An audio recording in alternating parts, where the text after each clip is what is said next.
I took a risk on a car most people would never touch. An abandoned 1967 Lamborghini Miura.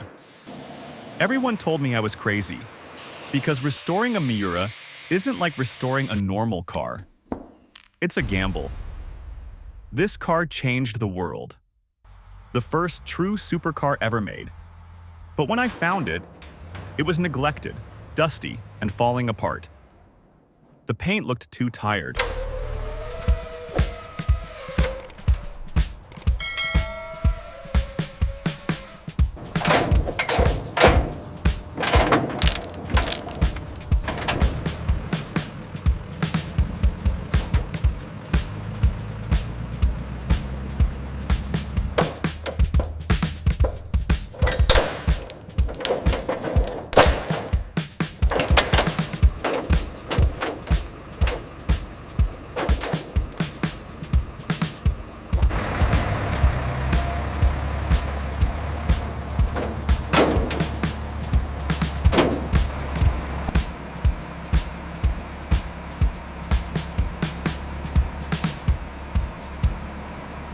The interior felt older than it should, and the engine had been silent for years.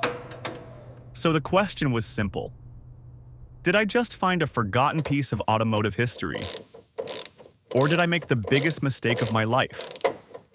There was only one way to find out.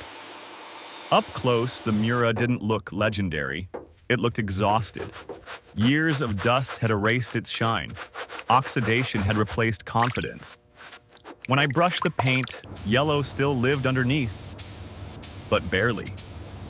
That's when doubt started creeping in. With a car like this, neglect isn't cosmetic. It's dangerous. Opening the door felt heavy. Not physically, emotionally. The leather was cracked, dry, worn. Seats never lie. The dashboard told the same story.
This Miura had lived a hard, forgotten life. When the carpet came out, rust appeared immediately. And that's when the project stopped feeling romantic and started feeling real. Every bolt came out slowly. Every part was labeled. Because once you rush a car like this, you lose it forever. The engine bay was thick with dust. Valve covers oxidized. Bolts frozen in time. When the wheels came off, the brakes told another story. Neglect doesn't hide. Underneath, dirt and grime covered everything. This wasn't a quick restoration, this was a full resurrection. Rust isn't dramatic, it's patient. Grinding it away is loud, messy, unforgiving. But if you leave even a little behind, it always comes back. Suspension came apart, brakes were rebuilt. The underbody was stripped, cleaned, protected. This was the point of no return. From here on, there was no maybe. The Miura's V12 isn't just an engine, it's a piece of art. Lifting it out felt like lifting the soul of the car. Every component was cleaned, measured, rebuilt, bearings, pistons, camshafts. Nothing rushed, nothing guessed. Slowly, what once looked tired started looking alive again. This is where a Miura either becomes magical or completely wrong. Panels were sanded, imperfections erased.